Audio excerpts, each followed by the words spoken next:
Hi, good day everyone. I'm Michael Jr. B. Pakkal, and today I'll be discussing the chapter 2 in part 5, which is the royal house of Thebes. The story of the Theban family rivals that of the house of Aetherius in fame, and for the same reason. Just the greatest plays of Aeschylus in the 5th century are about Aetherius' descendants, so the great plays of his contemporary Sophocles are about Oedipus and his children.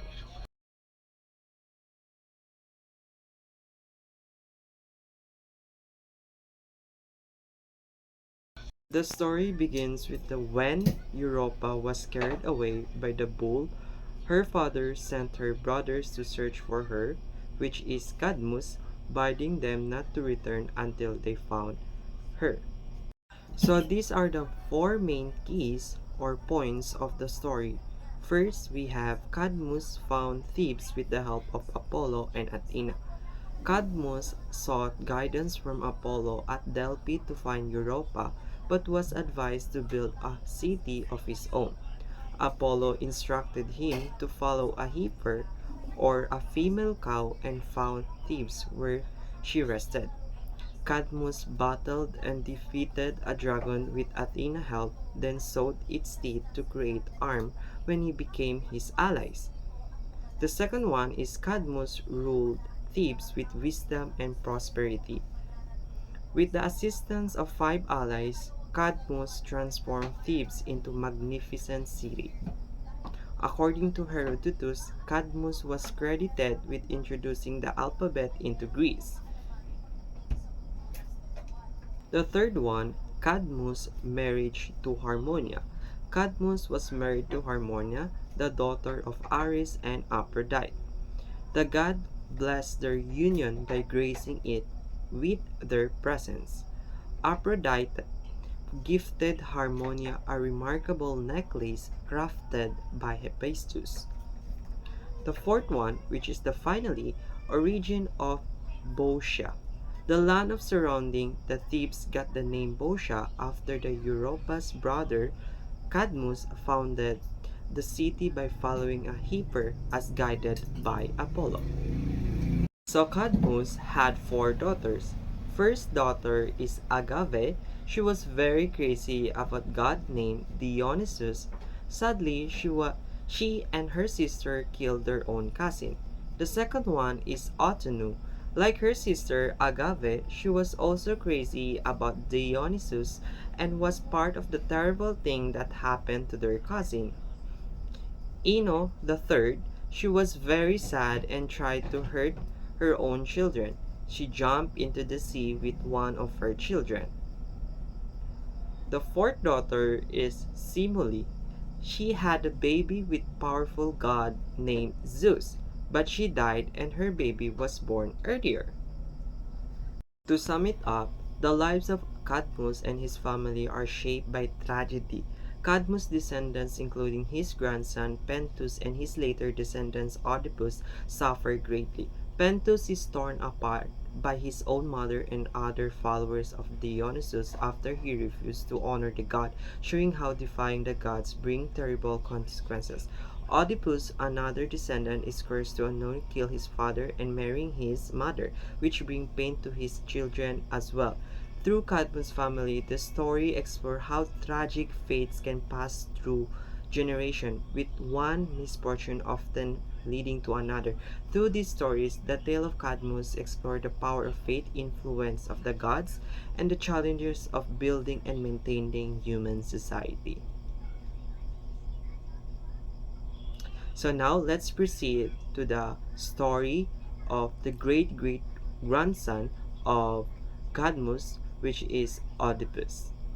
The story of Oedipus, which is the great great grandson of Cadmus, is a very long story. So, as a reporter, I prepared a brief summary of his story. So, first, let me first read the story to you. To start the story, Oedipus is born to King Lawis and Queen Jocasta of Thebes, but a prophecy warns he will kill his father and marry his mother. To avoid the prophecy, Louis and Jocasta abandon Oedipus on the mount-side. A shepherd rescued Oedipus and takes him to Corinth, where he is adopted by the king and queen. As an adult, Oedipus learns of the prophecy and believing his adoptive parents are his real parents, leaves Corinth to avoid it. On the road, Oedipus encounters and kills a stranger during a dispute, knowing it was his biological father, Louis. Oedipus arrives in Thebes, where he solved the Sphinx riddles and saved the city. As a reward, Oedipus becomes king and marries Jocasta, unknowingly fulfilling the prophecy by marrying his mother. Years later, a plague strikes Thebes, and Oedipus investigates, only to discover his true identity and actions. Jocasta, horrified, takes her life, and Oedipus blinds himself in despair and goes to exile. The life of Oedipus is very sad, tragic, and horrific. In my own realization, Oedipus' story shows us how complex human and God relationship can be. By accident, he killed his father and married his mother. Also, his mother killed herself and Oedipus removed his eyes and became blind. This tragic relationship reminds us that life connections are sometimes complicated and can lead to an unexpected outcome. The story of Oedipus teaches us about faith, the danger of pride, the importance of truth, taking responsibility, and the complexities of human or God relationships. These lessons are still valuable today and help us understand the challenges and mysteries of life. So I guess I'm done with my part from the royal house of Thebes to Cadmus and the great great grandson of Cadmus, which is Oedipus. And may we call in Miss Musli to proceed to the next topic. Hi everyone, I am Musrima from English 2B, and now I am going to discuss about Antigone. I know you are curious about who is Antigone. Antigone, she is the oldest daughter of Oedipus and Jocasta. Her name in Greek means one who is the opposite opinion, anti-opposite, gnome opinion. She is the braver of Oedipus' two daughters and believes that her brother Polynices deserves a proper burial, so she set out to do just that. After Jocasta's death and all the evils that came with it, Oedipus lived on in Thebes while his children were growing. He had two sons, Polynices and Atticus, and two daughters, Antigone and Ismene. They were very unfortunate young people, but they were far from being monsters all would shudder to look at. As the oracle had told Oedipus, the two lads were well liked by the Thebans, and the two girls were as good daughters as a man could have. Oedipus, of course, resigned the throne. Polynices, the elder son, did the same. The Thebans felt that this was wise because of the terrible position of the family, and they accepted Creon, Jocasta's brother, as their regent. For many years, they treated Oedipus with kindness, but at last they decided to expel him from the city. What induced them to do this is not known, but Creon urged it, and Oedipus' sons consented to it. The only friends Oedipus had were his daughters, two daughters. Through all his misfortunes, they were faithful to him. He went to join the battle, and all, unskilled in warfare, he was killed at once. Neither the besiegers nor the besieged could gain any real advantage, and finally Both sides agreed to let the matter be decided by a combat between the brothers. If Eticles was the victor, the Argive army would withdraw. If Eticles was conquered, Polynices should be king. Neither was victor. They killed each other. Here is the summary of Antigone for you able to understand more. Antigone begins with the two sons of Oedipus, Euthycles and Polynices, who are fighting for the kingship of Thebes rather. Both men die in the battle. Their successor, Creon, decides that King Euthycles will be buried, but Polynices, because he was leading a foreign army, will be left on the field of battle.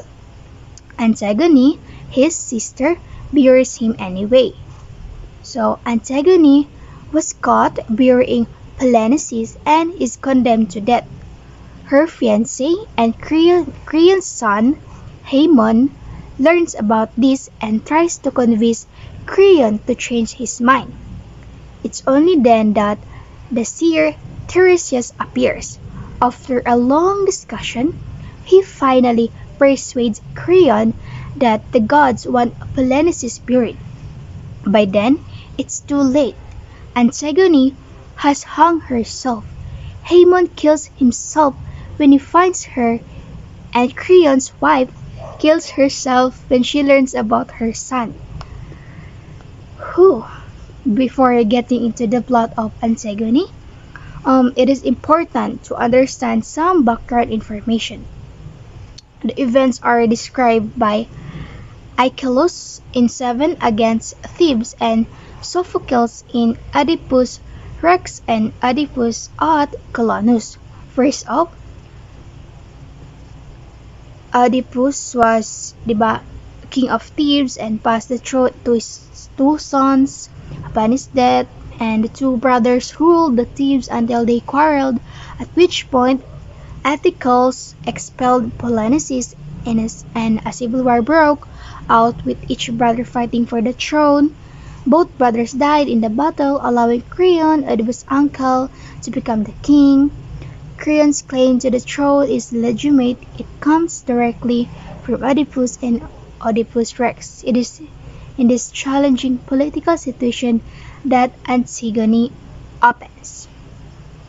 So, Antigone begins with its titular character and her sister is Min, discussing news from Creon, the king of Thebes. Both of their brothers, Polynices and Eticos, have just died in battle. So parang it's a repeat cycle lang yung ginagawa kong summarization now.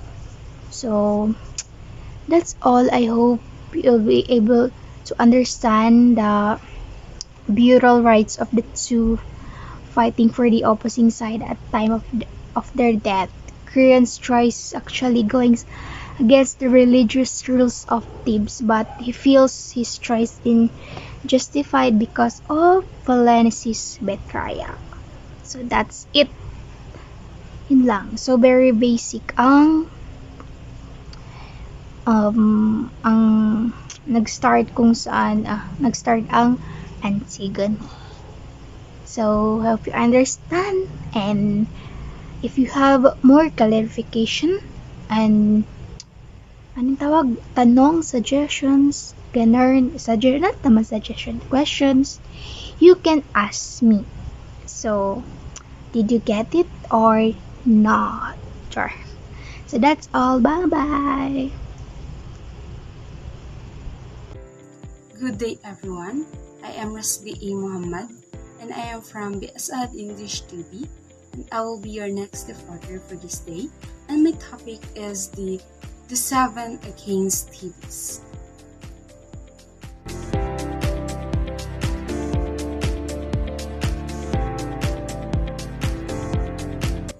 Polynices receives burial at the cost of his sister's life, allowing his soul to rest, but 5 of the chieftains who fought alongside him remain unburied due to Creon's decree.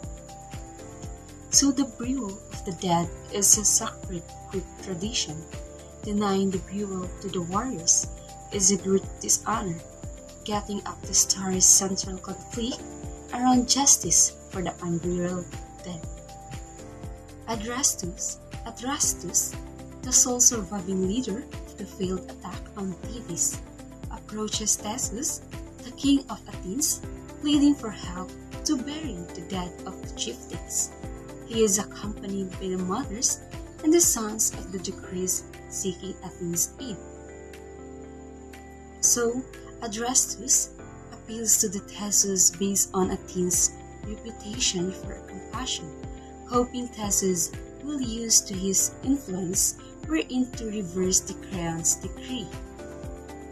Theseus initially refuses to intervene, blaming Adrastus for instigating the war. Aethra, Theseus' mother, interrupts and urges him to defend justice and respect burial customs that unify all the Greek states. Aethra's reasoning highlights Athens' duty to uphold the moral law, especially regarding to the respect for the dead, persuading Theseus to consider as the intervention. And next, Theseus decides to consult the Athenian assembly. As Athens is a democracy, the assembly votes to support the burial request, ready to go war if the Thebes is refused. So the Athens' democratic values, where even matters of the war are decided by the people. It is also reaffirms their commitment to justice. And next, a herald from Thebes arrives asking for Athens' master. So Theseus proudly responds that Athens has no master. It is a free city governed by its people. So this dialogue contrasts Athens' democracy with Thebes' autocracy. Theseus takes pride in Athens' freedom and equal rule under the law. And next, the Theban herald argues that democracy is weak and Thebes is stronger under the one ruler. Theseus defends Athenian democracy, saying that it fosters wisdom and justice, while tyranny kills those who threaten and rulers' power. So, Theseus' response upholds the values of democracy, where the law and justice prevail over the autocracy and the fear. It reaffirms that Athens values wise leaderships over oppressive rule. Theseus asks Creon to allow the burial, but Creon refuses.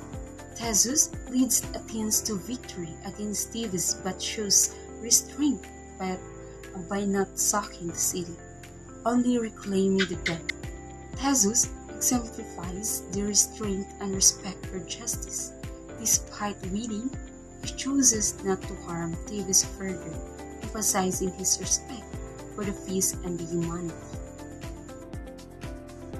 And next, Theseus prepares the fallen warriors' bodies for burial, and Adrastus delivers eulogies praising each hero's virtues.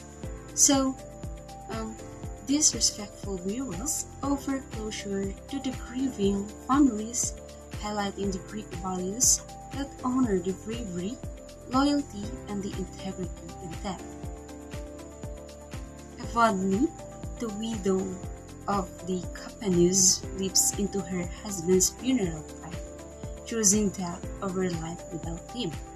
So, Evadne's act reflects her deep love and devotion as she chooses to join her husband, and that a dramatic display of loyalty and grief.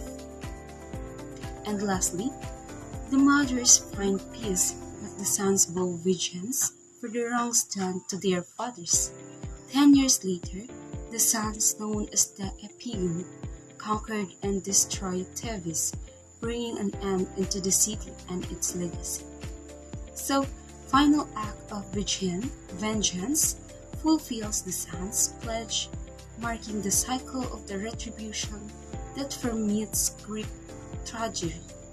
Though they succeed, they are remembered as the afterborn, symbolizing a sense of myth, glory, and legacy. So each section emphasizes core themes in Greek tragedy: honor, loyalty, justice, and the inevitable cycle of vengeance.